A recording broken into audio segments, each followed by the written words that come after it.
Good morning. Welcome to Cashflow with Carol. This is part 3 of my Basic Budgeting for Beginners series.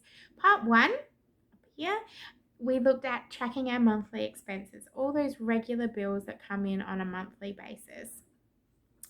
Video 2, we tracked our daily expenses, all those little daily things that we spend our money on: coffee on the way to work, groceries, fuel, public transport, all those things that we spend money on regularly.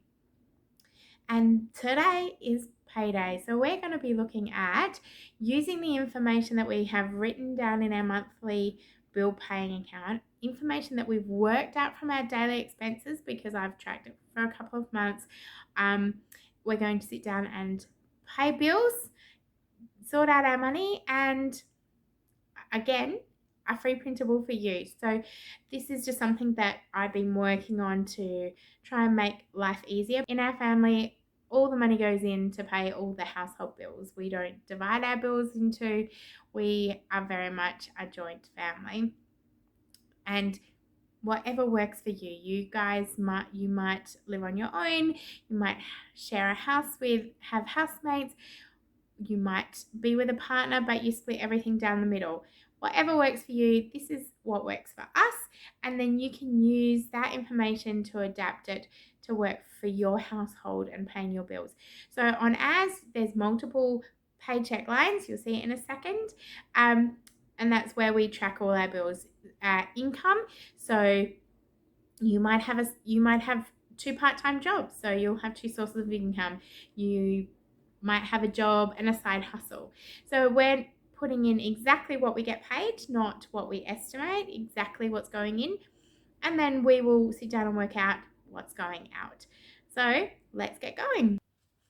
So here's the monthly bill tracker that we wrote. So our bill pay day is here. You've noticed what I have here, all those little green spots is when the green comes into the house. So this is when we get paid. So we have lots of different little pay amounts coming in. So we've got 3 that week, and then again fortnightly, and then this payment is fortnightly as well, so that I can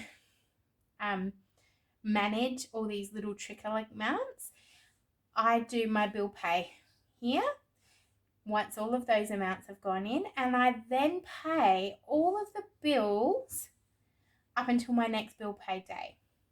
So to me, that makes sense. So I'm going to pay these bills that are going to be due in the next 2 weeks.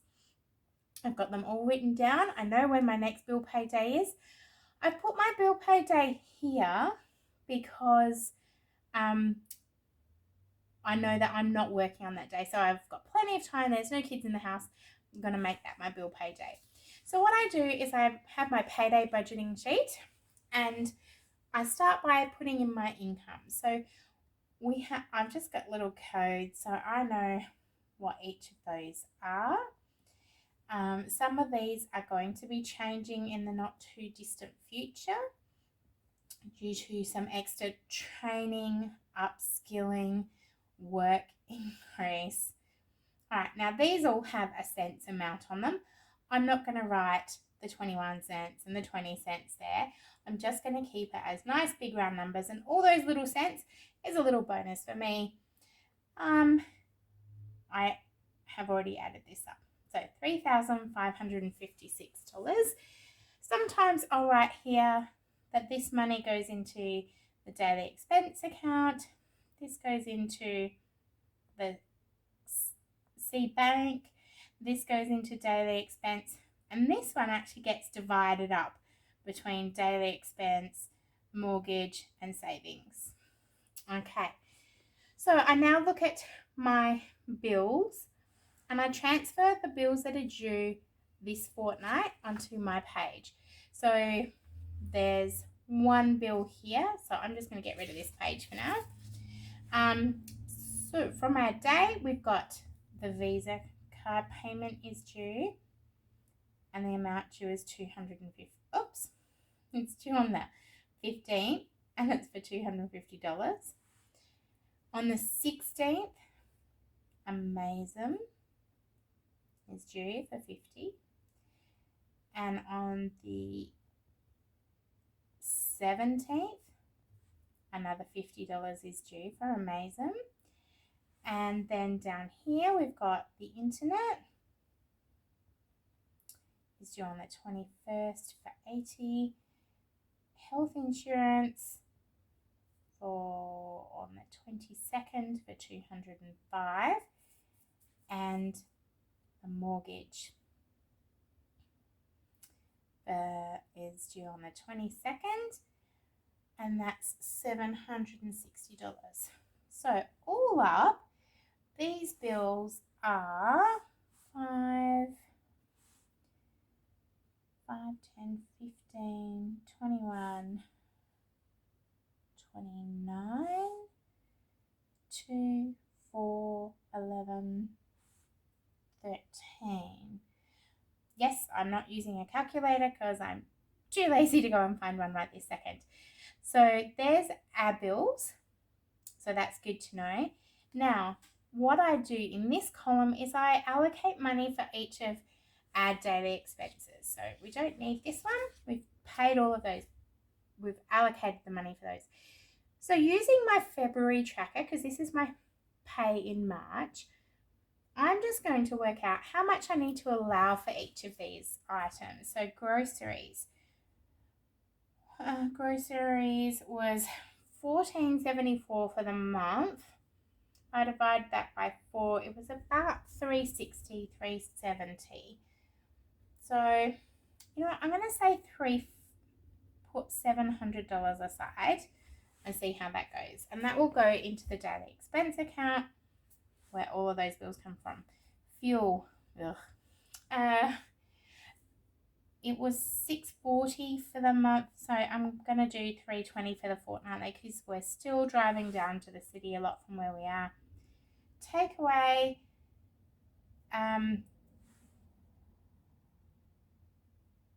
we're going to make that $200 for the fortnight. That's $100 a week. By the time we have going one takeaway a night, plus, you know, that includes grabbing a coffee if we're on the road, stuff like that. So we'll put that down. For the girls, we spent $226 for the month on them. So I'm going to allocate $100 for the fortnight. And this one is my husband's cigarettes. That's $550 for the fortnight. Normally comes out of that account. Medical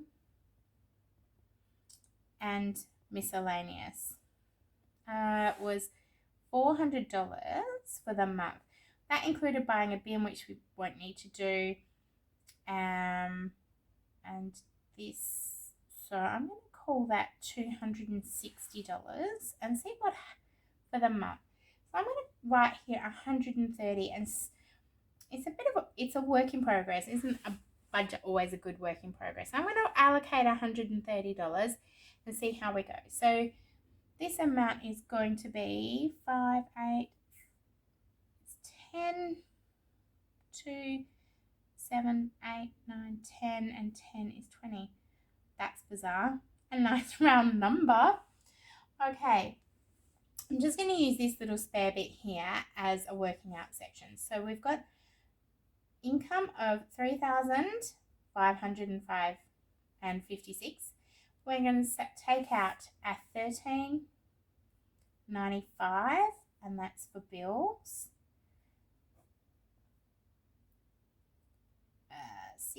21.61, and we're going to take out exactly $2,000 for expenses, and that leaves me with $161. Now this we're going to throw at the debts.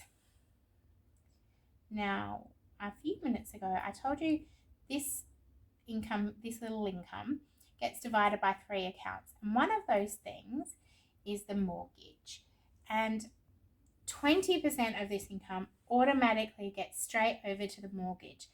That is my little buffer that I'm building into our mortgage. it transfers as soon as I get paid. It automatically sends 20% off. I've set that up with my employer, and that's just building us a tiny little bit of wiggle room in the mortgage should something happen. So that's my little wiggle room in the mortgage. I have a smile account, a savings account.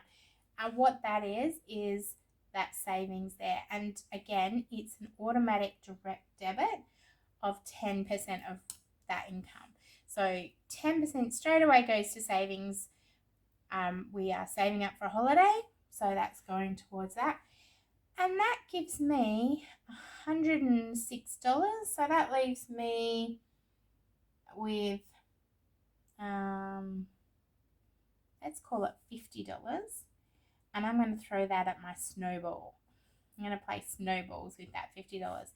So in the debt reduction, we've got $156 minus our debts, $156. That gives me a $5 wiggle room, which might end up anywhere. So that's how I work out where I'm going to pay my bills.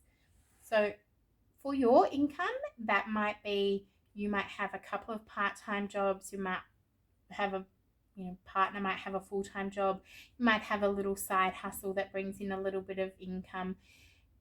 Everybody's income comes into their homes in different ways. So I've just put down what those incomes are. I know that this one and this one are pretty much fixed. Although we're doing some training on that hopefully will be going up. This will hopefully be going up, and that is set hours, although I have been approached about doing some extra hours, so that might even go up a little bit. So at the moment, this is quite a tight little budget, but it's still working. So my job now is to sit down with my computer, pay all of these bills. So that's my payday budgeting. I hope that helps you and gives you some ideas of how you can track your income coming in, how you can make sure that you've got your income, your bills, everything's taken care of. And with that last $50, my next video is going to be talking about what that snowball amount is. You may have heard of debt reduction by snowball. You might have heard of avalanche debt reduction. We're going to talk about the difference between snowballs and avalanches, and I'll show you what I'm going to do with that $50. Take care. See you soon. The link to this printable is in the description below. And if you haven't before seen the daily expense tracker or the monthly one, links to both of those videos will also be in the description below. Thank you for joining me for part 3 of our basic budgeting. Hopefully you're finding this helpful, and see you soon, and we'll talk snowballs. Bye.